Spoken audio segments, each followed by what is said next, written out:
欢迎收看频道 DH 娱乐新闻，订阅频道，不要错过当天最热门的新闻。我们今天的时事通讯涵盖以下内容，很难说它是真是假。肖战和杨紫被曝获得新代言，鹅厂感慨谁给我官宣了？休息一下，准备出发。2022年的新气象，去一个美好的时光。肖战的2022离鹅厂更近了。他不幸的过去充满了悲伤，无数奖项，无尽的舞台瞬间，仿佛每一幕都是永恒的。一大早，玉生夫妇腾讯代言人亮相，传闻中的合体让人有些质疑。海报中的俊男劲女烘托了气氛和光彩，人群中充满了期待和绝望。该消息并非从正经渠道获悉，而是来自一位智商真假的网友。微博话题区到位，7位代言人又飒又帅，广为流传，震惊全网，搅动人心，登上热搜，瞬间沸腾。有人说是为余生和斗罗预热，也有人认为是新蛋糕。鹅厂没有当面公布，所以造假少。没有敌我之分，影视圈竞争如雨，哪个视频是代言人，多么光荣！一方面提升了地位，另一方面又给了艺术家价值。肖战走了一条不同寻常的路，走过一片火海，重拾实力，重拾信心。当闻所未闻的腾讯发言人出现在大荧幕上时，8字文案十分暖心。人生最贴心的关怀，就是当你站在最后，有人愿意拉你。从你的角度思考，即便这次的信息不是很真实，但真假难辨的世界证明了资本对肖战的青睐。如果属实，双方都处于有利地位。岁末岁月，掀起波澜，装作真实的博主，在某个角度生活，脸上流露出人性的羞耻和虚荣。徜徉在路上，苦难与苦难并肩，宠着肖战成唯一任务。如果您不说出自己的想法，那就多做少说。大人圈最怕失去一个将军。说起肖战这个当今国内娱乐圈的流量领头羊，坏媒体人挖黑料，拼命求人气，没有底线。似乎可以从他身上得到不同的价值观，即使是污渍也能有所作为。直到演员就第2总决赛，他被鹅厂邀请作为嘉宾演唱了《用我所拥有的一切奔向你》，随后的话题流转，海外人气难料。未来充满荆棘，少年在漫漫的流浪路上经历艰难的蜕变，肖战再次被重用，标签上加了鹅王。因为鹅的异常行为和特殊行为，人们深感不解。仰望星空的人，脚下迷茫的迷惘人开始疯狂变脸。这时候，智商在线的鹅厂用了星光奖和余生夫妇同台唱《余生3部曲》，堵住对方散布谎言的嘴巴。平庸的生活不再是壮丽的传奇。227号节早在肖战心里就已经进驻了。鹅厂煞费苦心的抛弃、放弃、重用、放弃面子做各种宣传，前后一连串的变化，坦诚诚恳。洒向天边，融入人际圈，为肖战迷茫的职业道路增添希望，点燃回忆。4年在娱乐圈的沉淀，经历过华而不实的虚拟挑衅、人为的性伤害、言语暴力，依然相信光的力量。他迈出的每一步都是一种牺牲。余生未播，肖战杨紫被曝领新代言，请听鹅厂的辩护。人在竞争圈子里，点燃的斗争是难以想象的。如果你想变得非凡，你必须消耗能量。为了保护好身材，肖战自律减肥，早起早睡。练习跳舞时，他的韧带拉伤。坚韧不拔的心，不负众望，将一份珍贵的试卷交给了粉丝。姬冲、魏无羡、唐三、顾威和人物相处的岁月，他懂得如何提升自己的演技，刮骨的痛楚难受极了。他不愧是人间美男，时尚界穿衣王子，娱乐圈才子。顾易耐的责任心，能够忍受战争的苦难，令人钦佩。女朋友的粉丝们都沉迷于他的出色表现。虽然遗憾的是余生还没有播出，但鹅厂的糖警告表明等待是有效的。这次很难说真话了。肖战和杨紫在不知不觉中被爆出新代言，有理有据。从中，他们体会到了娱乐工人的艰辛，不得不吃饼和瓜。他成真了。鹅厂感叹：谁给我官宣了？没错，锅是从天上来的。看这2天的新消息，也只是一些电视剧、热门剧、八卦等重要知识，怎么会在这个时候突然暴露？显然，在城池利益之下，平台又传来了一波密报。不管是真是假，我们只能等待场揭开这个秘密。一时的善恶，只有经得起考验，才能成为伟大的事情。在混沌而迷人的社交网络中，一条新闻的出现是真是假，最终要得到平台的确认。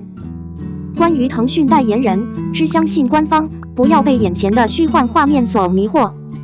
02，肖战是个大明星，想找很多人合作，和他一起的剧组都是好团队。传闻像韩之将成为《太阳与我》剧组的女2号。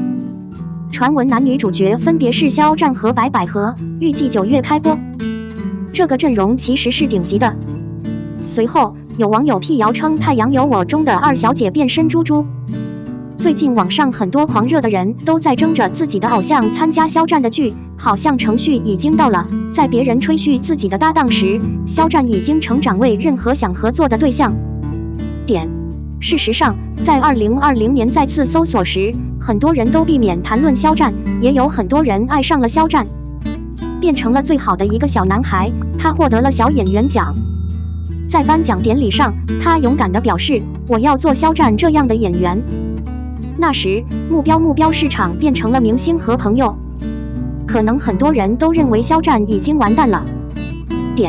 多么讽刺和鼓舞人心的时刻！但看看星光奖，目标市场内的惊艳紫色，预示着肖战王者的回归。肖战仅仅用了5年时间，就从海报的门槛到了顶尖人物，他最清楚其中的艰辛。肖战成名后，选择通过自己的方式来主持这部剧。一些大型的男主剧通过赌剧的方式正确地收集了观众，而且他的出场能力也不错，所以实际的路人通过方式倾向于呈现出观看一些剧集的可能性，一旦他们看到他有一个全新的戏剧。而肖战的赌脸不断给目标市场带来全新的感觉，而这种不断转换的感觉让很多人爱上了演员肖战。肖战其实很厉害，每次演戏，他的动作都是个人。过去有偏见。一些演员表示，他们有一种神秘感，一直非常沉浸在这个位置中，但是这种沉浸变成了偶尔的，经常是短暂的，这意味着这个位置吃了演员。还有一些不够在意的高手能力，虽然退位很简单，但是一直感觉冷，不管你玩什么，哭、大笑都是很正常的。如果是远远的粉丝，甚至是演员的脸，肌肉路径是众所周知的，而且仔细观察实际上是很乏味的。但是肖战很厉害，每个人都可能非常沉浸在非世俗的能量中，但他可能非常高明，绝不可能通过自服的方式被吃掉。通过他的方式，变成了被吃掉的位置、限制、释放。因此，很多演员都自豪地在他的团队和优势讨论中露脸。当别人还在吹嘘自己兄弟的同事是大明星的时候，肖战已经成长为通过各种狂热分子的方式认定并寻求合作的超级粉丝。咖啡。03，杨紫的同事张睿演五皇子的时候，他的出场能力还算满意，现在却是一脸茫然。涉及到张睿，很多人对他都不太感兴趣。目前，他却以低调的方式出现。他化身为高贵优雅的人，丝毫没有忘记自己的本心。经纪业务企业是欢瑞世纪，新锐民宿诚意是同事，2个人的交情还不错。其实很可惜，张睿并没有发展，但他又以穷童的身份再次出道，并因为男综艺而参演了新版《还珠格格》。五兄弟，可以说五哥的位置是张睿出场能力的顶峰，但对于如今的张睿来说，却是远远的高超。因为他在后续的影视剧中的出场能力一般，特别是在最新热播的《沉香如粉》中，他的整体表现并不尽如人意，不知道为什么会这样。张睿在演五哥时，整体表现化为草本，沉浸感更强。张睿在演五皇子的过程中，变成了25年左右的最佳老将，这才变成了他的青春。作为翻拍的男主，张睿得到的抱怨少之又少。因为他满足了个人的特点，首先他显得敏感帅气，气质沉稳，很有王子贵族的感觉，相当过分。在整场演出中，他除了表现出五哥贵族的谦虚和傲慢，还有对待心爱的小燕子的爱与谦逊，除了过分的武功，还有防患于未然的英雄气概。敌人变成常人，人的单纯。当年张睿把五阿哥演得很饱满，该有的东西都有，还添加了苏有朋版没有的特质，整体看确实还可以。之后张睿的影视角色没有一个像五阿哥那样被广泛关注，说来蛮尴尬的，尤其对科班出身的专业演员来说。最近热播的《沉香如屑》，张睿作为欢瑞大礼包的一员也有幸参演，饰演男2号于墨。这演技明显退步了，远远不如五阿哥。张睿在《沉香如屑》里干瞪眼，看着做作夸张。张睿饰演的是于墨，该角色是偏活泼、放荡不羁的类型，张睿明显驾驭不了，看着有些尴尬。集中的表现是做作，表情浮夸，也许张睿就是不适合演这类角色，与自己的反差蛮大。可话说回来，演员就是应该驾驭角色，而不是被角色驾驭、束缚。具体表现在张睿在剧中频繁的干瞪眼，抒发情绪的时候在干瞪眼，还没有怎么样，两只眼睛瞪得滴流圆，是在用眼睛吓唬对方。可是这样一点气势也没有，只是看着有些搞笑，甚至会有出戏的情况。卖萌搞怪的时候也在干瞪眼。尤其张睿在眼睛上翻看自己犄角的时候，隔着画面就有干瞪眼的即视感，眼白那叫一个明显。主演是这种干瞪眼的形式不点也不讨喜，刻意做作的成分居多，一点也不自然。以及有的时候一边说台词，一边干瞪眼，感觉就是台词没说几句，眼睛抢戏倒是挺厉害，瞪得圆圆的，好像戴了美瞳一样。综上所述，就是张睿干瞪眼的一些迹象。不可否认，张睿是天生的大眼睛，可演戏时不需要一直瞪着，还是稍微控制一下要好。大眼睛演戏的优势是可以把角色的情绪状态表达出来，不至于让观众看不到起伏。可表达情绪肯定不是干瞪眼，尺度拿捏的不当很容易效果不佳，形成演戏只会干瞪眼的现象。记得杨颖在《孤芳不自赏》里就频繁的干瞪眼，结果被观众诟病，口碑持续的下滑。